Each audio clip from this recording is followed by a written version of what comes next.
Edit audio.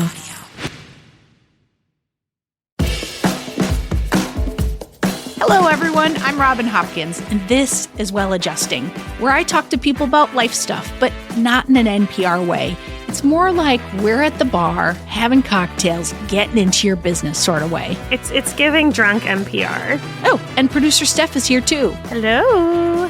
Today we chat, well, when important work burns you out. Hello, everyone. Welcome back. We are always glad to have you here.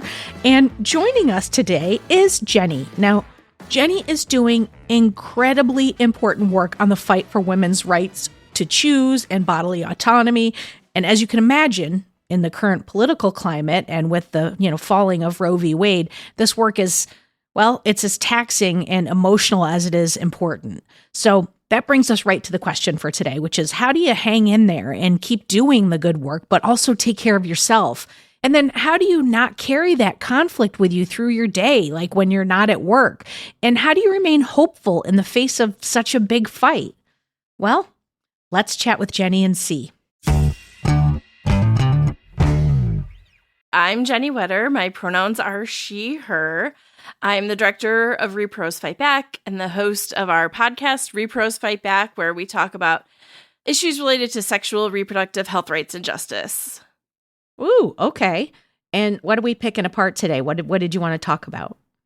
Yeah, so I've been thinking a lot about, and I mean, honestly, this has been something that I've been thinking about for a long time because it's the nature of the work I do, but keeping your peace and trying not to get burned out when the world is what it is, but also working on an issue that is fighting for our human rights, right? So yeah. It is a personal issue. It is hard to let go at the end of the day because you're ultimately fighting for your right to bodily autonomy, and it triggers all the emotions, and it can be stressful. I mean, it is stressful and draining and exhausting, and you're in this kind of never-ending fight that we're in at the moment. So how do you find the balance and get off of the never-ending roller coaster of burnout that I feel like a lot of us who have been working in this area have been on for, honestly, a very long time? Yeah, that's such a big question. And it's such a good one, too, because it's not just, I don't think it's just applicable to what you're talking about, but in the broader sense, a lot of people are feeling, burnout just with the state of things. So I think it's a really great question. I'm glad you came to us to chat about it. Can you start and tell us a little bit more about what your day-to-day looks like? I assume you're on the front lines and what that's like. Yeah, so I do advocacy. So that means being up to date on what the newest attacks are on abortion or sex education. There's a whole range of issues that we work on. And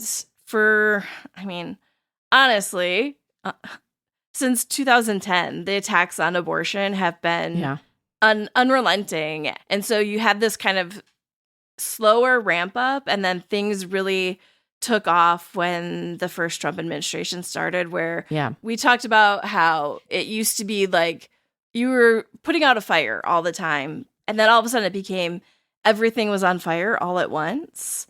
And then you hit COVID at the end of the term, right? So you never got this chance to decompress. And then the loss of the protections under Roe v. Wade came. And so what was on fire had gas poured onto it. And it just became so much worse. And then whatever you're dealing with in your personal life, my dad died. So it was just this unending, there was no off ramp. And so day to day, you're in this fight to fight for not just your rights, but for so many people's rights around the country that you feel like I feel like. Good catch. Let's claim this. I'm the type of person who always feels like there is more I should be doing. I am not doing enough, and trying really hard to know you can't light yourself on fire. That is not going to help anybody. No. You have to find your things that you are good at and that work for you, and accept that means I'm not going to be able to do all of these things, and that is okay. Yeah. there's a fatigue, right, of the constant exposure and the barrage. And there's one thing I'll say for the other side is like they're fucking patient and they're dedicated and they're focused and they wait, and just keep going and building an army. And then as soon as the conditions were right, they were like, oh, we're here. Yeah. And they have like just torn down everything for women's rights. It's horrific to watch. So standing right next to that must be incredibly difficult. So, I mean, I first just want to say thank you for doing the work you're doing. However, you're here. Yep. I know that you work on a bunch of different issues. So is your day-to-day like you're in office and you have like a team of people that you're working with? Are you sort of like a silo? What is your structure of your work look like? And yeah, no, great questions. First, I work for a very small organization. And then the repros part of our organization is even smaller. There's 3 of us. So it is often feels quite lonely doing it. Now, that's not to say I don't work in community with lots of other amazing organizations, because I absolutely do. And I often talk about, I feel you find your lane and what works for you and what you can do. And I talk about the things that give me hope. And that is the people in the clinics who are doing the work. I am not one of those people, but I am a very empathetic person. And I know that is not work I could do, because the thought of every day having to turn away patients, people who are coming to seek basic health care, is the way that would break me. Like, oh, yeah. I could not do that work. I do advocacy. So it's educating the public about the issues that are going on. I host our podcast, Repros Fight Back. So letting them understand what a particular issue is and how they can get involved. I also do some work on the Hill to ensure that our Congress people know what they can do. Education and advocacy is, I would say, the bulk of my work. Do you feel in general, like this is almost like a work satisfaction, 1 to 10, the amount of impact you have, the least to the most, like, how do you feel like the work that you do, like, do you have a satisfaction that you feel like you're making a difference and able to have an effect? I think it's hard to say that at this moment, just because everything is so against what I am working on. And we're seeing so many losses to access that it is hard to be like, yes, but also remembering that changing hearts and minds and educating the public is really important work. And so, it's a little bit of the, like, how do you grade yourself? Is am I doing effective work? We're winning? Or is it that I am getting through to people and helping people understand what's at stake? And if that's like the measure, which I think in this moment has to be, that is, I think we are doing really good work. And particularly the podcast brings me so much joy. I get to talk to so many people who are doing this work day to day and help educate our audience. And it makes my heart happy. And I love having these conversations with people. Yeah. I mean, the reason I asked that is because it's like, if you ever worked in the tech world, they talk about KPIs, like your key performance indicators. And I ask it like to see, because I feel like I can only look at my job at Spotify. I was there for like 3.5 years and it felt like 13.5, because I could never accomplish anything, because I had 6 bosses in 3.5 years. And I felt like I just felt like I was always spinning wheels. And so I asked that question to ask, like, outside of, just so we can like fully get the full scope of all the shit that's raining down on you. So it's like you have the stuff that's happening from the country and the government and all of that. But like, I'm trying to get a sense of like, if you feel like I'm making a difference, I'm here, or if you're like, I am about to throw in the towel because I quit, cause like where you are on that spectrum. I would always say there are good days and there are bad days, right? There are days where I'm like, man, that dream of like, I'm just going to quit and start a bakery bookstore and just walk away from all of it feels so real. Everyone always wants to open a cafe as their job. Well, baking became part of my, like, I started making bread. It was like part of my self-care that I did. Yeah. So, incorporating that. But so there are good days and there are bad days. Talking about KPIs, we are in the midst of like updating ours and trying to figure out the most effective measures. And so, talking about things like that, I'm like, ugh, no. Now I'm very like, you want to like quantify what I'm doing. And if I'm not growing, I'm failing. And my anxiety like triggers of like, this is how you're going to get rid of me.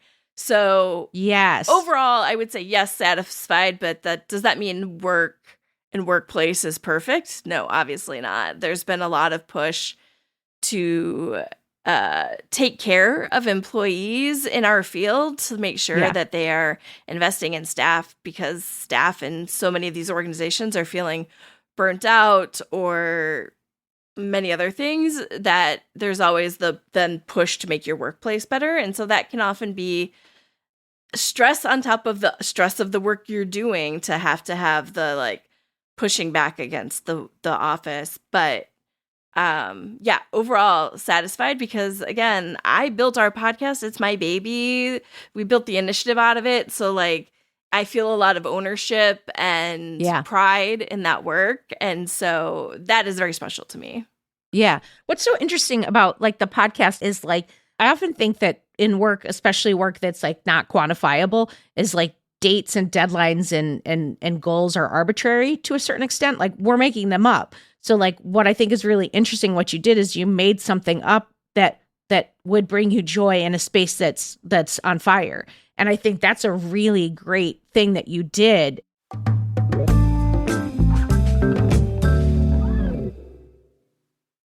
At Arizona State University, we've made online education better, smarter, and more personalized so you can go further in your aspiring field. I decided to pursue medicine once I realized that ASU did have the online program for biological sciences. You're still required to learn the same curriculum. You're still being tested on the same content that anyone would be tested on in person. The comprehensiveness of the program prepared me so well for medical school. Explore over 350 plus programs at asuonline.asu.edu. I guess I don't know if I'm hung up on this because my own shit, but I heard in there like a little bit of the ick is around like, job security or like almost like I want to know if you're being hard on yourself because of the state of the world. Like, are you taking that and putting it on yourself and being like, I'm a failure? Because that's what I do. Jesus Christ. Oh, yeah. I always, this is something I've definitely talked about on my podcast before, I feel like I have I refer to it as my inner Statler and Waldorf, right? Like they're in the background heckling. And so, yes, absolutely. I take it on myself that I am a failure, and they're going to figure it out that I don't know what I'm doing and that I'm going to be fired, and everybody's just going to just see it. And I know that's like Statler and Waldorf working overtime. And like, I've really tried to make a concerted effort of like not giving them the attention, but sometimes they get really loud. Right now they're being really good, but some weeks it's really bad. Yeah. I guess my question there is like, yes, some of that is anxiety, but some of that is also real. Like there are things your workplace could be doing to make you feel more safe and more secure. And especially right now when the world is not feeling super safe or secure, and you're seeing that every single day. So I guess knowing that, my questions are sort of like, how is your company funded or I was just going to, oh my God, Steph, I was just going to say, are you grant funded? Yeah, like is there like, and specifically your section, because I know you mentioned that like the repro section of your work is like a smaller team. So is that like subfunded and then your job is over here, or can you tell us a bit about that? Yeah, and I will say that for everything that is going on right now, we are very, very lucky. We get funding from donors, from foundations. We don't get government funding, so we have not been impacted by any of the funding cuts. We are in a very lucky place in the way that our funding is structured. We don't have a lot of restricted funding, which is also a huge blessing. So I don't feel it necessarily on the money side, like worrying that we don't have enough money, which is, like I said, in our field feels just like beyond lucky. And because I know so many of the other organizations I work with have had layoffs, and it feels like hard to complain about some of that stuff because we are in a very lucky position. I think some you of can it still complain about it. Don't do that, Yes. Jenny. You guys I'm really bad about that. because you're like you just did that. You just did the somebody else has it worse than me, and I'm so terrible just- at that. Yeah. Well, it's not terrible. It's just like, let's reframe it, right? Let's catch it in real time so that you're, because that is still a stressor. For sure. So I think a little of the stress comes in the change in how we are measuring things. I think there was a lot less of the like checklist of like, have you hit all the KPIs? Here are all the KPIs. And my brain sees them as if I don't get all my KPIs, like obviously I'm failing, and versus seeing this as a list of options of things that you can do, I see them as a list of goals I have to hit. Yeah. Well, so obviously it's at like some point not too far in this conversation, we're going to be talking about self-care because that's going to be a very big portion of this. Yeah. But like there is stuff that I think we could touch on around that to kind of like make friends with KPI, because I do think that like a lot of people, like for better or for worse, like tech entering the conversation has really like created a space where that's like, now we have bets and we have, it's not funny. There was mountain bets and then there was team bets and there was year bets. And I was just like, and you would go to somebody in another department and be like, could you work on this with me? And they'd be like, I can't prioritize that because it's not on the bet list. And you just be like, what the fuck? Like we got a job to do. And so that is a part of like work structure. And it's like making friends with that in a way that doesn't, it sounds like that, and please tell me if I'm wrong, it sounds like that structure brings out like, I wouldn't use the word insecurity, but like a fear for you of like not being able to finish it or not being able to measure up, or the job will go away.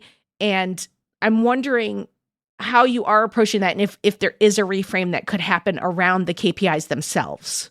Yeah, I think this has been a place where I feel like I have been conscious about raising my fears with our leadership and letting them know, like, can you make sure when you are talking about these things that you are explaining them in a way that feels less like a checklist, because it is raising all of those fears, and they have been pretty good about communicating when prompted.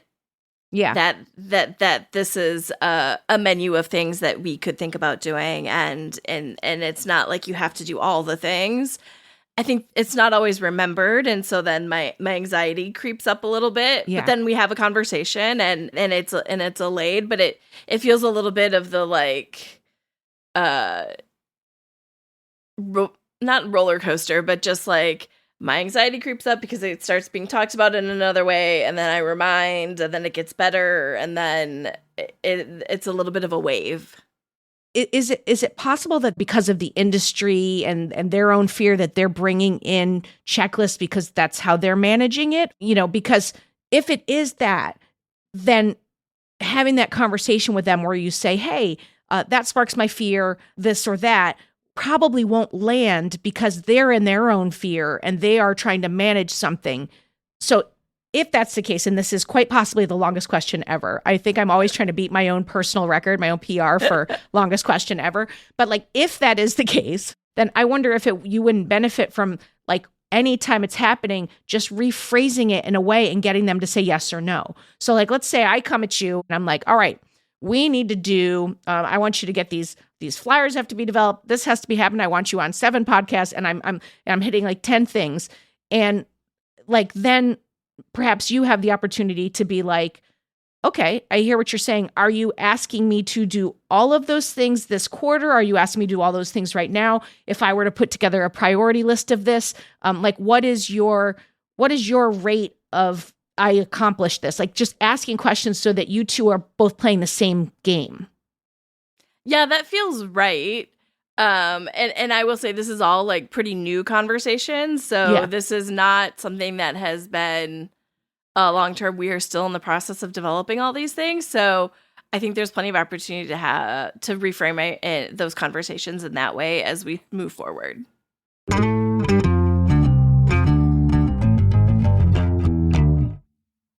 what are you doing for self-care? Because it sounds like you already are aware of the problem and you already have like therapy language. So I assume you're doing things already.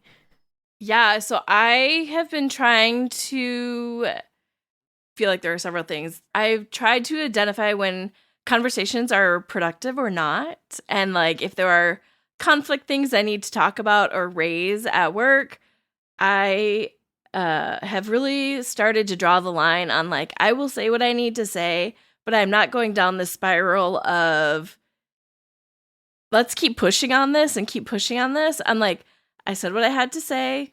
Let's move on. Like, let's not keep picking at it because then it gets super unhelpful. Yeah. And so I've really tried to draw that line, which sometimes works and sometimes doesn't. But I think that's been an important one for me. Another one of just general self-care in this environment is really trying to stay off of social media as much as possible. Now, it is part of my work, right? Like I need to see what the conversations are that are happening. I need to promote the podcast on social, but I have really found that like I'm really pulling back on that because it is unhelpful in many ways. Like I learned a lot and gained a lot of insight from social media as I was working in my career. It has not become that place for me anymore. Yeah. So really finding ways to step back and then along that line of like identifying that like this work is personal and can stick with you, but like really trying to draw that line of like this is work time and not work time. And like I work from home a lot, so it can blur and it's such a personal topic that it can blur. And it because you are talking about fighting for access to family planning or birth control or all the things that are so intrinsic in your life that you can really get emotionally invested.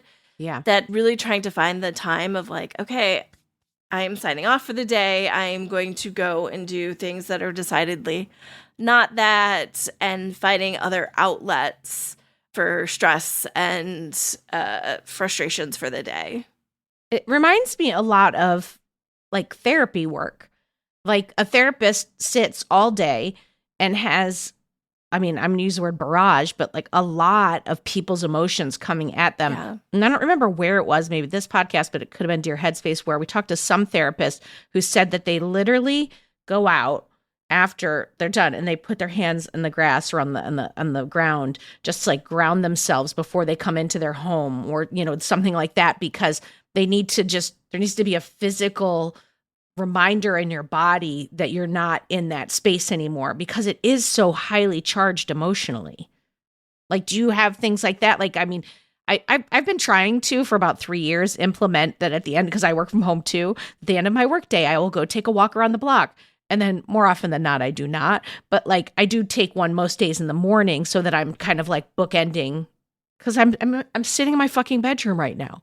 I don't leave my bedroom, and it gets small, my world. Yeah, I feel like at the end of the day, I always like make sure to take time. Reading is one of my outlets. So I will generally like do some fun reading like right after work to just like change my brain, right? Like now we are not focusing on the depressing world of abortion access. We are focusing on this new book that I just got. And so like that helps a little bit. I try to go outside maybe during lunch or things like that to just like get some space. But yeah, I do have a little bit of the like end of the day routine of like a little reading. I usually talk to my mom, like have the like decompress and then move on with my evening. And do you find that like resets you a bit, or do you feel like that's like become routine and maybe not doing the... I mean, some of it may have become routine. It's also funny, you know, I talk about reading as like one of my outlets, and it's funny because I can see how the stress of my life and where I'm at in my life impacts what I'm reading. And I've definitely saw as things got heavier, like when my dad died, and like as other stresses kept adding up, that all of a sudden I noticed my reading list shift much more into like romance, because it was like the stress you could handle, right? Yes, things may happen, but there's going to be a happy ending. Like that's the like level of stress I could be at. I mean, I read all kind of all over the place, but it really you started to see that infiltrate my reading list much more of the like, this is the amount of stress I want in my not work life. I still get that in like TV, like when my life is like my kids were really young and like everybody was watching Breaking Bad. And I was like, have you lost your fucking mind? I was like, that show is so hard and so sad and so anxiety. I was like, it's all hard and anxious right now. And I was just watching like popcorn type TV because it was like what I needed was just good coming in. Yeah, you'll know things are really bad with me because you'll hear me talk about I'm watching the Great British Baking Show. Like that is the like everything is so bad. I need nothing this is bad on slice. that show. Yes.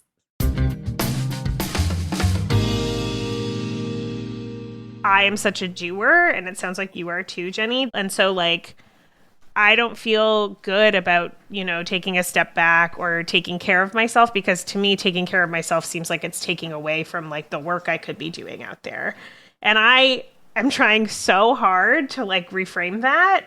And so I feel bad that you're kind of like coming to us with this question, because I think I have the same issue, but I guess I hope that in me saying that there's some sort of like solidarity feeling of like, oh, okay, other people feel this way too. And like, I don't work in repro. So I fully acknowledge that like my day-to-day work does not have like, there's no, if I do X, then Y will happen on that scale. So I can even imagine that because you're doing work where it's like very direct, that feels even more heavy. And there's nothing positive I have to say about that. Well, I will say, as bleak as things are right now, and yes, they are bleak for a lot of people trying to access sexual and reproductive health care, there are good things happening. There are states that are doing good things. During the last election, abortion was on the ballot in 10 states. It won in 7 of those states. So, like, there are good news stories. They are being outweighed by, like, a lot of terrible things also happening. And those ballot initiatives didn't solve all the problems, and some of them are being fought back against. Like, it's all complicated. But there are good things happening. Abortion funds are on the ground, ensuring people are able to still afford to be able to access the care they need. Now, they are also struggling because after Roe fell, like there was the huge influx of support, but now it's like background noise anymore. And so people aren't doing that rage donating in the same way, but they are still on the ground ensuring that people are able to get the services they need. Clinics in states where abortion is banned, they are working with patients to ensure that those patients are able to find services they need if it means they need to travel. Like there is the people on the ground doing amazing work. And yes, everything is bleak and dark right now, and it can be so easy to get caught up in it. But I could not do this work if I did not believe wholeheartedly that we would win. Do I think tomorrow or next week or next year? No, probably not. But I know we are going to build better than we had, right? Like, things were not good before Roe fell, right? There were so many people who were not able to access the abortion care they needed or get basic sex education before. So we can build this better world where people are able to access services. And by access, I mean it's in their neighborhood, they can afford it, like all of the things that are held in that little tiny word access, but hides this really huge thing. Like, you can't access it if you can't take time off of work, if you have to travel out of state or travel multiple hours to get care, if you can't pay for the service. Abortion is not cheap, right? So all of these things are built into access. So we want a better future where people are easily able to access the basic healthcare they need when they need it and where they need it. And I believe in that future, and I know we're going to get there. It is going to be a hard slog, and it is a hard fight. And I'm in this fight, even as I talk about burning out and like how hard all of this work is. Don't let any of that hide the fact that I am in it. And yes, there are days where I'm like, I'm walking away and I'm starting that bakery bookstore, but I am not there yet. And after an hour or two, or taking a deep breath, spending some time with my cats, going outside, I am back in the fight. And I know that, like, trite metaphors and all, but like, this is a marathon. This is a marathon relay. It is not a sprint, right? So if I need to take a step back, I can pass the baton to other people in the movement who are doing amazing work. And when they need to step back, I can step back in. And we're all working and fighting together to get to this better future that I know will happen. I love your passion, your Yes. hope, and all of that. It just makes me want to ask the question, like, what brings us all? Because I think we're all the same person. We're all like hustlers who bring it all with us, and who are to-do listers, and who are like, I can't live like this, and all at the same time. And so I'm just thinking, like, how do you get from hopelessness to hope? Like, I just got this like weird little mindful reflections box from Headspace as I was out doing a gig for them. And it was like part of their gift baskets for the client. And I was like, and I took it. And the card I pulled this morning was, we can learn to cultivate joy by basking in the joys of others. And when I read the whole back of it, I was like, God, that's really beautiful, because it like took the attention off myself and put it there. And it did like lift me. And it makes me want to ask you, like, how do you do that? Like, when you're in a hopeless state, like, how do you get to hope? Some days it's really hard. I as you saw, like, I have a lot of passion for this work. Yeah, you do. So that brings me a long way. Even when there's bad days, I am passionate about. That's like I think a plus and a minus, right? Because I am so passionate, I bring my whole heart into everything I do. So that means my whole heart can be hurt working in this field and doing this work.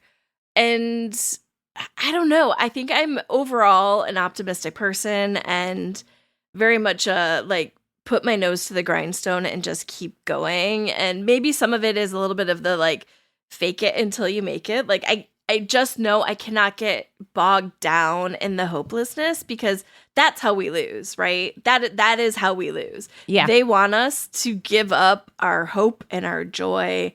They want to overwhelm us with all of these attacks. And so you have to keep your joy and your hope as you're going forward, because that in and of itself is resistance. And that is how we are fighting back. And so, yeah, I can turn a little bit on a dime on that, because I know if I lean into the hopelessness, that feels like giving up. Yeah. And I am not ready to give up on this fight. There are so many people who need access to the care we need. I think back, I am from rural Wisconsin. I went to Catholic school, K through 8. I had sex ed from a nun. I know, well, okay, sex ed, that should all be read with very heavy air quotes. So like, I know the harms that come from getting bad services. So I see myself in a lot of this work of, I want to make sure that people have the information they need so that they can make the healthiest and best decisions for them in their life going forward. And so it all fuels my passion. And I know this isn't really answering the hopelessness to hope question, but like, I just see it as this path that was built to find my passion, and I'm not ready to give up on it yet. So I think I just kind of ground myself in that. Please don't.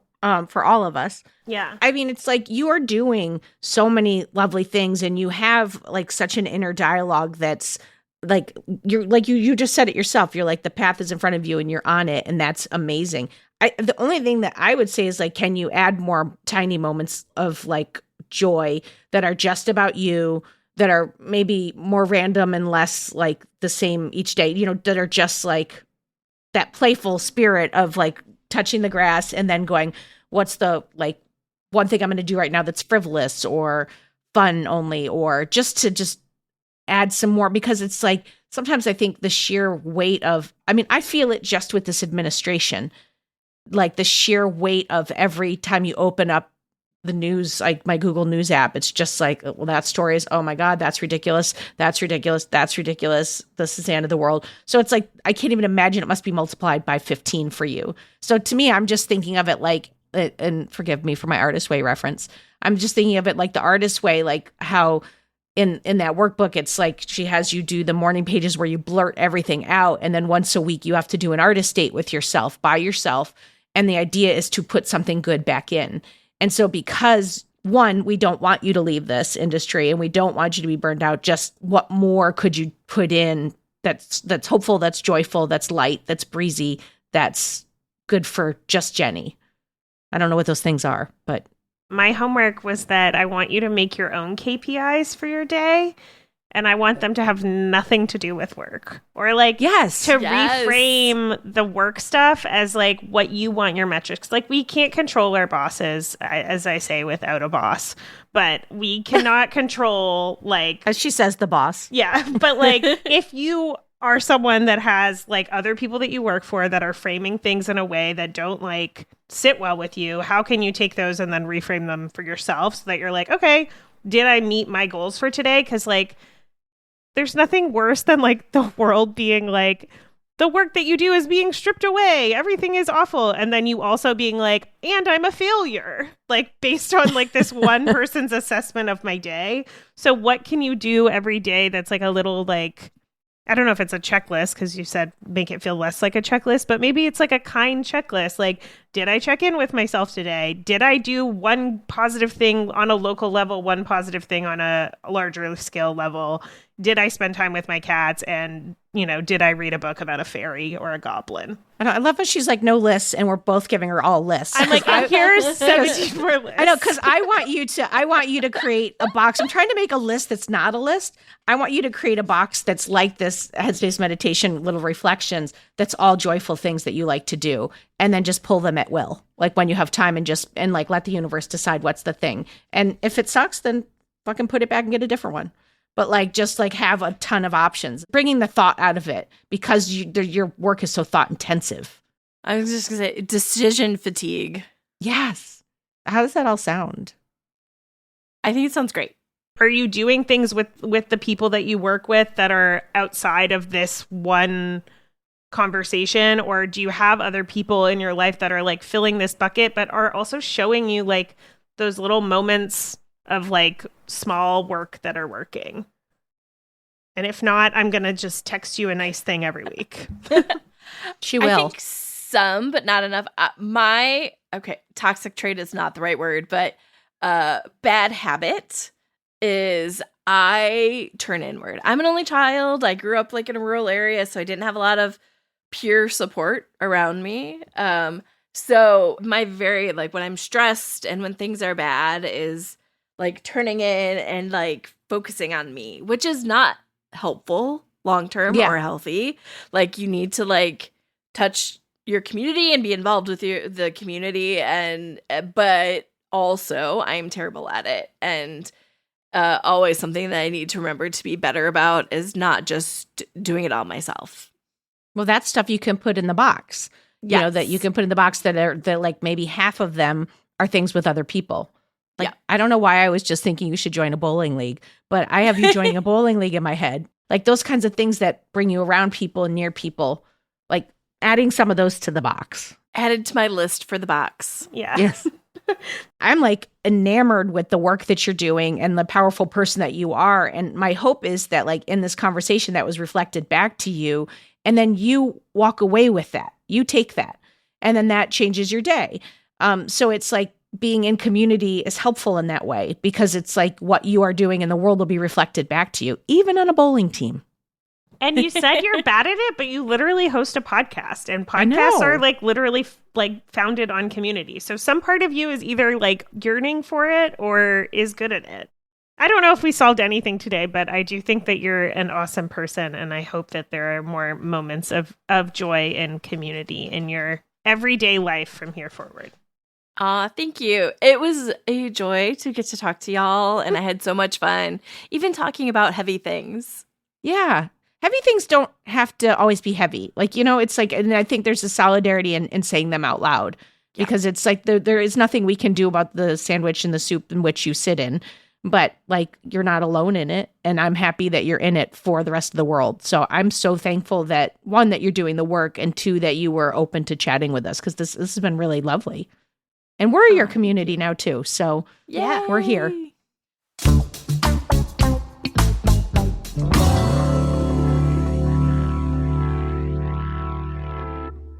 I mean, that that was an absolutely incredible conversation. And despite moments of Steph and I, kind of wandering over to the dark side, which we, have a tendency to do, I actually feel more hopeful knowing that folks like Jennie are out there and they're fighting. And, listening to this episode, you might feel like, hey, I want to help too. Well, if that's the case, Jennie has given us some resources and they're going to be in the show notes, so you're going to want to check those out. But if you left that conversation thinking, well, I feel like I'm in a blue state, everything's good, we probably don't need me. Well, Steph has some thoughts for you. If anyone is listening to this and is like, I live in New York or LA and abortion or repro rights isn't an issue here, that's not true. It is a super intense issue. I volunteer at an abortion clinic, ushering people into the clinic every weekend in New York City. And you would be surprised, probably most New Yorkers are surprised that there are always like antis there blocking the clinic entrance. And that's in New York City. So if you're listening to this and you're in one of those cities, I encourage you to also, find the communities that are doing local things there. And if you're elsewhere in this country, I'm sure you're already aware. And make sure the clinic wants that. Yes, because not all of them do. No, don't bring more attention to the clinics that are trying to stay under the radar. Such important information, Steph. Thank you, thank you, thank you. Before we go, I want to say thank you to Jennie for not just sharing her story, but for all the good work that she is doing on the front lines. Check those show notes for Jennie's resources, and also check out her podcast, Repros Fight Back, which you can get wherever you get your pods. For more Robin, and you may need that, you probably don't need it, but if you do, you can follow me at Real Rob Hops on all the platforms, all the socials, as the kids today say. Well Adjusting is an Edit Audio original series. It's exec produced by Steph Colburn and Robin Hopkins. Our producer and editor is Maria Passingham, and our production manager is Kathleen Specker. Thank you to the entire Edit Audio team and to you for listening.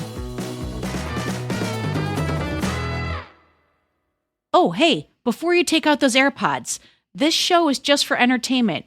If you are in need of help, please, please, please reach out to a professional. Go ahead and get that help. You deserve it. Let's make a bowling team. No, anyone? Wherever you go, whatever they get into, from chill time to everyday adventures, protect your dog from parasites with Credelio Quattro.